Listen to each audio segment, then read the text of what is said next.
9, question number 25. A and B share profits in the ratio of A:1. Their balance sheet on 31st December 12 was as under.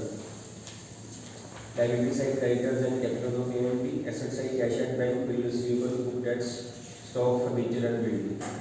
On 1st January 2013, C was admitted into partnership on the following terms. First is C pays rupees 1000 as capital and rupees 500 as goodwill for 1/5 share. Half the amount of goodwill is to be withdrawn by A and B. इसकी entry क्या होगी? Profit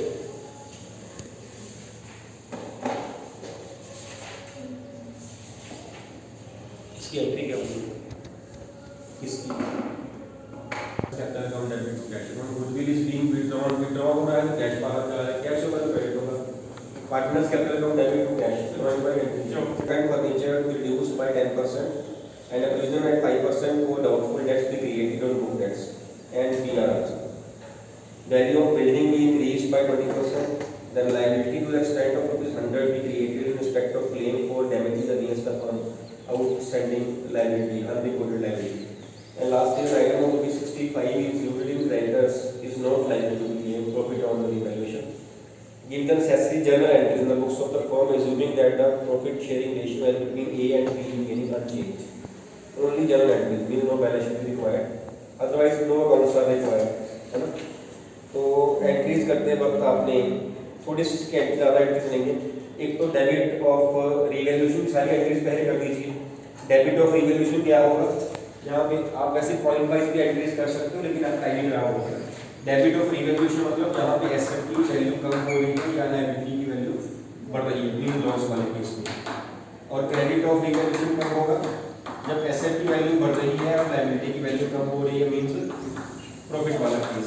ये सारी entries में दो entries करिए. इसको ढूंढ लीजिए कौन सी डेबिट वाली है, कौन सी क्रेडिट वाली है, और ढूंढ के यही इनका डिफरेंस निकल जाएगा. प्रॉफिट जो होगा आपको इनसे निकल जाएगा. ठीक, जैसे उसमें फर्स्ट पॉइंट तो चलो दूसरा है आपका कैपिटल वाला है. पॉइंट नंबर बी देखिए, stock and furniture to be reduced. कहाँ बनती है एंट्री? ये वाली एंट्री बनती है. स्टॉक का यहाँ बनता है, फर्नीचर यहाँ बनता है. देन है आपका प्रोविजन फॉर डाउटफुल डेट्स और बीआर, ये भी यही बनती है.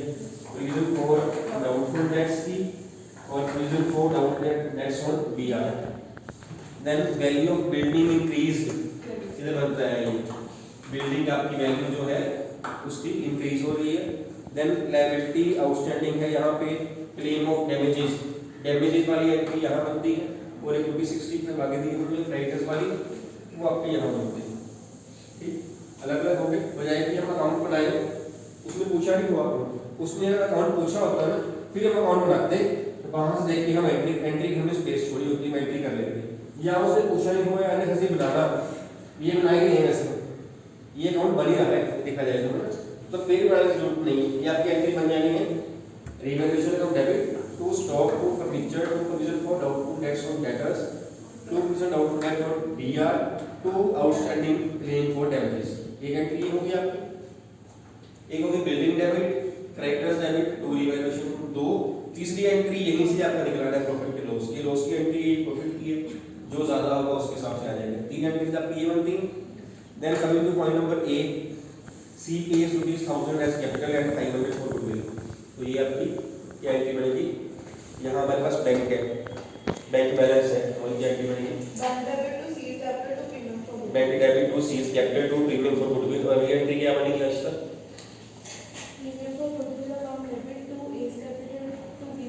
Ratio 3:1. Old ratio new ratio sacrifice ratio है. एंड उसके बाद कहा half the amount has been withdrawn by, जैसे हमने पहले कहा A debit B debit to bank आएगा यहाँ पे ना. इसके अलावा और कोई एंट्री नहीं, बस यही एंट्रीज हैं. तीन एंट्रीज आपकी ऊपर की बचती हैं. एक कैपिटल गुडविल लेके आने कंबाइन करके, एक गुडविल ट्रांसफर करने की, और एक गुडविल विथड्रॉ करने की, और तीन ये बनती हैं एंट्रीज कंबाइन करके. 6 एंट्रीज बनती हैं आपकी, और ये सम है आपका 8 मार्क्स. ठीक है, कर लीजिए इसको.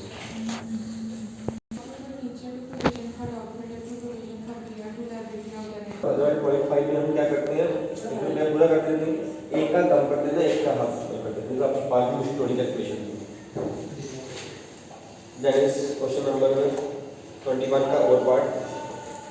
C, D and E were partners, sharing profits in the ratio of 1/2, 1/2, 1/6 respectively. Their balance sheet of the balance sheet of CD and E as of 31st December 12 was as follows.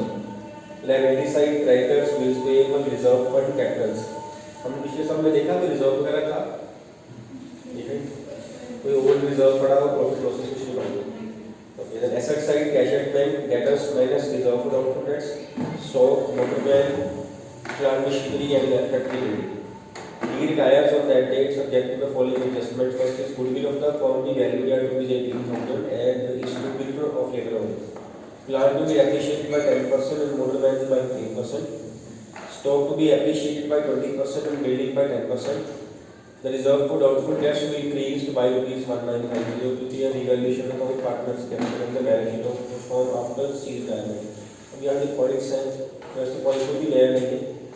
Ratio क्या बन रही है इनकी 3:1. एक point number 4 है आपका, the reserve for doubtful debts will increased by 1950. तो this is the revaluation of debit to reserve means debit side पे ₹1950 बिकॉज़ बाय दिया हुआ है. और बैलेंस शीट में कितना आएगा फिर? बैलेंस शीट में 2450. एक उसने कहा है पॉइंट नंबर 1 जो यहाँ पे है, goodwill of the firm to be valued at ₹18,000 and is to be written off later on. अब यहाँ पे रेशियो जो आपकी बन रही है that is 3:1 and D is retiring partner. C, D and E. D is the retiring partner. ऐसे ही हम एंट्री करते होते हैं गुडविल की otherwise continuing partners capital debit to retiring partner. तो कंट्रीब्यूट यहाँ पे है C debit and E. C and E debit to D's capital. और ये एंट्री हम करते होते हैं उसके शेयर के साथ जितना डी का रिटायरिंग पार्टनर का बनता है. गुडविल क्या दी है अकाउंट की 18,000. 18 into 2/6 6,000. 6,000 आपका यहाँ आना चाहिए. और इसको कहाँ हम डिस्ट्रीब्यूट करते होते हैं गेनिंग रेशियो में. गेनिंग यहाँ क्या निकलेगी? Same as old 3:1. 6 को हम 4500 एंड 1500 से कर देते हैं.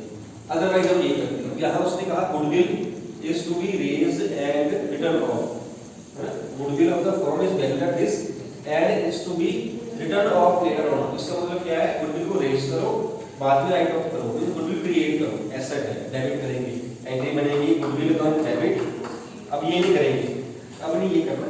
Goodwill account debit to all partner C, D and E और पूरी अमाउंट के साथ 18,000 और ओल्ड रेशियो में ratio is 3:1.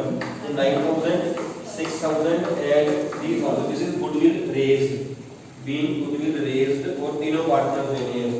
Then write off करने की एंट्री. राइट ऑफ करने की एंट्री B को भी इसमें से निकाल दें. Continuing partners debit, C debit, E debit to goodwill. Again value will be same, ratio will be new.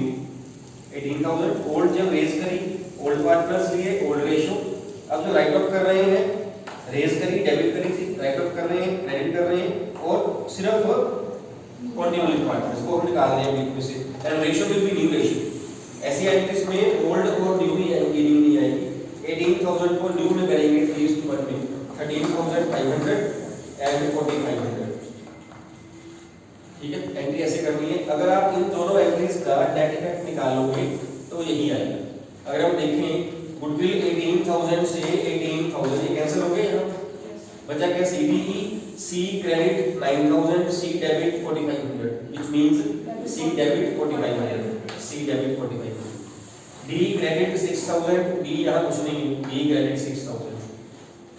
E credit 3, E debit 4,500, means E debit 1,500. तो नेट इफेक्ट वही निकल रहा है, चाहे हम ये एंट्री करें चाहे हम ये करें. इसलिए हम ये एंट्री कर देते होते हैं, एक एंट्री हो जाती है, मेथड सेम रखते हैं. लेकिन अगर सब में कह ही दिया गया हो कि आपने रेज करके राइट ऑफ करनी है, देन गुडविल रेज करिए, एसेट क्रिएट हो रही है डेबिट, राइट ऑफ करिए, खत्म हो रही है क्रेडिट. और इधर रेज करते वक्त ओल्ड पार्टनर्स, ओल्ड रेशियो, और राइट ऑफ करते वक्त continuing partners, new ratio. Net effect again same. एक यहाँ पे आपको रिजर्व दिए हुए हैं, reserve fund will be transfer to partners capital all partners C, D and E. करिए से complete. Sum number 22. The authorized capital of XYZ Limited was ₹6 lakh divided into shares of ₹10 each.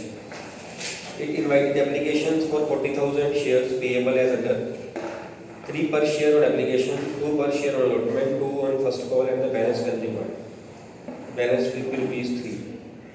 An applicant who has been allotted 400 shares failed to pay the allotment and first call money, so his shares were forfeited and reissued at rupees 6 per share, credited as 7 paid up. Means reissue at discount clause.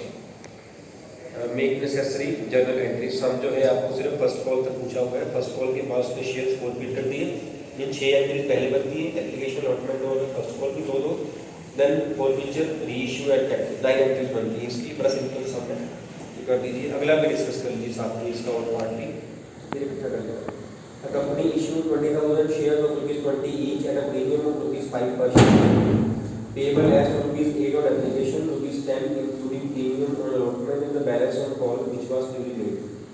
A shareholder to whom 100 shares were allotted failed to pay allotment money and call money, and his shares were forfeited. The forfeited shares were reissued as fully paid for ₹2,400.